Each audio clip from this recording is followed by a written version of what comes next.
Adão perde a beleza da santidade. Adão enterra a santidade. Louvado seja o nome do Senhor. No momento em que ele sai do jardim e se afasta de Deus, Abraão começa a caminhar para conduzir um povo de volta à santidade. Louvado seja o nome do Senhor. Pastor, Abraão promoveu salvação? Não. Abraão errou, como todos nós erramos.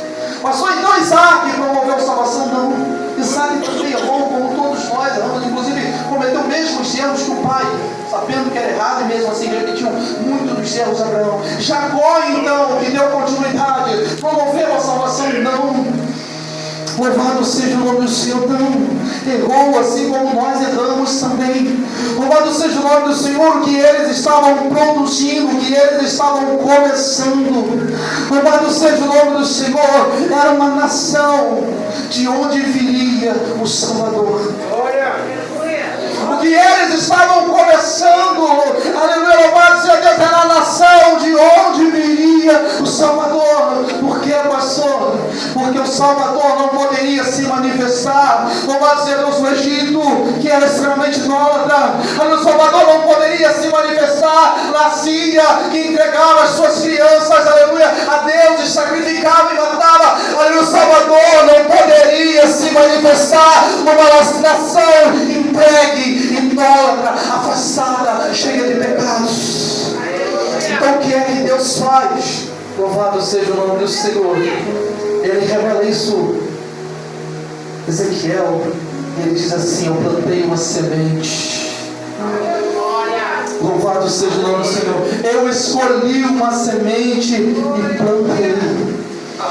Louvado seja o nome do Senhor. O que Deus faz quando escolhe Abraão é plantar a semente. Louvado seja o nome do Senhor. O que Deus faz quando Isaac nasce e Deus o conduz e dá continuidade àquilo ali. Louvado seja o nome do Senhor. Uma coisa me apavora demais essa situação. Por quê? Porque, louvado seja Deus, Adão levou uns 5 minutos no máximo para morder e mastigar aquela fruta e entregar a humanidade inteira ao pecado. Deus está tratando essa humanidade desde que Abraão nasceu até a vinda do Redentor em glória para buscar a sua igreja, para que um dia possa ter santidade. Pastor, aleluia, o que isso quer dizer? Os planos de Deus nem sempre é rápido, nem sempre acontece da noite para o dia. Nem sempre, louvado seja o nome do Senhor, se manifesta no estalar de Deus. Deus podia ter resolvido da noite para o dia. Podia ter tirado Adão e colocado um novo ser humano perfeito e tirado a árvore da jogada para poder não haver a chance de pecar novamente. Louvado seja o nome do Senhor. Mas o que está errado não se chuta, se trata. Aleluia, louvado seja o nome do Senhor. O que está caído não se destrói, se trabalha. Louvado seja o nome do Senhor. Aleluia, o que está, louvado seja Deus, deformado. Gênesis capítulo 1, versículo 1. Aleluia, a terra era sem, versículo 2, a terra era sem forma e vazia. Aleluia, que está sem forma e vazio precisa ser reformado e cheio. Louvado seja o nome do Senhor. O que está caído precisa ser trabalhado e colocado de pé. O que foi, aleluia, que ficou defeituoso no processo precisa ser reamassado e trabalhado novamente, mas nunca, jamais lançado fora, nunca, jamais enterrado e abandonado. Louvado seja o nome do Senhor. Enquanto Jacó, deixa eu voltar aqui pro texto, enquanto Jacó via uma grande nação nascendo, enquanto Jacó tinha uma ordem de casar, enquanto Jacó via a promessa de ter filhos, louvado seja o nome do Senhor, para se manifestar sobre a sua vida, Deus via, louvado seja o nome do Senhor, algo muito maior acontecendo. Algo muito maior acontecendo. Eu quero deixar essa palavra para você nessa noite, para eu não me estender demais, que já vai dando 10 horas da noite. Quero deixar essa palavra para você nessa noite. Não importa quão grande pareça o ministério que Deus confiou na sua vida, está fazendo através de você é muito maior.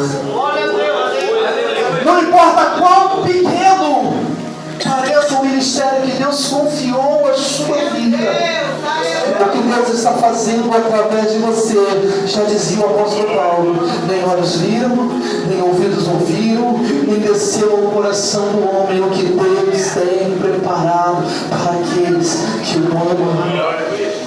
Aleluia, essa palavra eu quero deixar para vocês, homens e mulheres de Deus. O que vemos, louvado seja o nome do Senhor, não passa de gotas.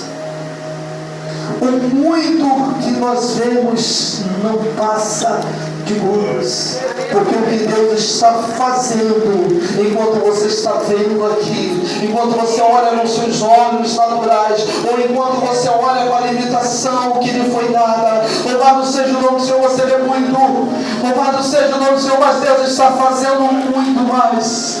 Olha, você olha com os seus olhos naturais e vê muito, mas o que Deus está fazendo é muito maior. Aleluia, profeta Isaías, porventura não são os meus caminhos mais altos que os vossos caminhos, e os meus pensamentos, aleluia, mais altos, os maiores que os vossos pensamentos, diz o Senhor dos exércitos.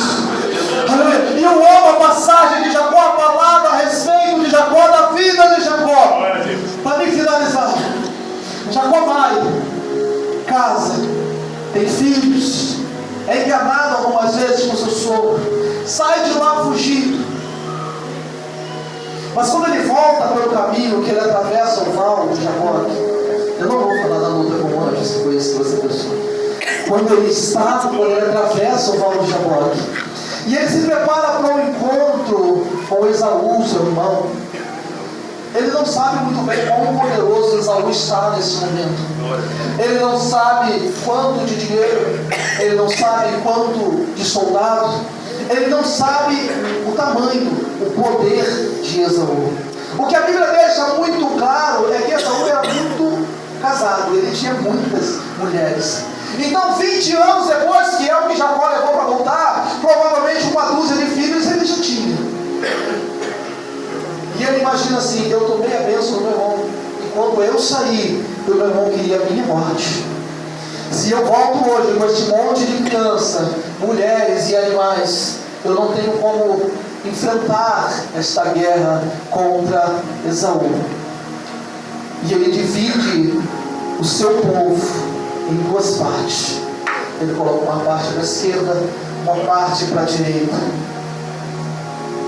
Pensando ele na estratégia humana, pensando ele que ele tinha tido uma estratégia fenomenal, humanamente falando, em repartir o seu povo, porque se Esaú ataca uma parte, a outra parte foge, e ele não fica completamente desfilhado, nem sem as suas esposas, sem esposa. Eu digo que ele imaginou que isso era humano, porque vai acontecer algo tremendo. Ele vai olhar para trás enquanto o seu povo se espalha. Fica um bando para um lado, um bando para o outro. E ele vê dois grupos enormes. E ele olha para o céu e diz: te dou graças, Senhor. Porque quando eu passei por aqui, eu era apenas eu. E hoje eu volto em dois grupos. Aleluia. Aleluia. Só que o que ele não sabe, eu vou revelar para você, que quando ele passou por ali, ele não era só ele, era ele, uma promessa e um cajado. Glória a Deus. Meu Deus. Presbítero Renato, às vezes a gente começa assim, é só nós e a promessa. Aleluia, louvado seja Deus. Mas às vezes a gente passa no mesmo lugar, e quando olha, a situação já não é mais a mesma. Ele passou sozinho, com o cajado na mão e uma promessa, e hoje ele volta com o mesmo cajado, com a promessa se cumprindo, e um grupo enorme que o acompanha. É o sonho de todo pastor, podemos dizer isso depois de 20 anos. Eu passei por aqui sozinho. Na baixinha da mas quando eu volto, eu continuo, não pego o meu cajado, a promessa continua sobre a minha vida, e o povo que me acompanha é extremamente grande, porque nosso Deus é assim. Glória a Deus. E eu vi um negócio aqui também, para me finalizar, esse é para finalizar mesmo. Hoje eu tenho ensino, escola dominical, culto de oração e doutrina. Com isso, tá? É, Deus. Aleluia. Ensino, escola bíblica dominical e culto de oração e doutrina tem 4, 5 pessoas. Deus me possibilitou a oportunidade de estar no mesmo lugar, pregando para uma grande multidão. Porque o nosso Deus, Ele é fiel. Porque Senhor, os seus olhos não passa de gotas diante do que Ele está fazendo através da sua vida. Amém? Deus continua abençoando e falando poderosamente aos nossos corações.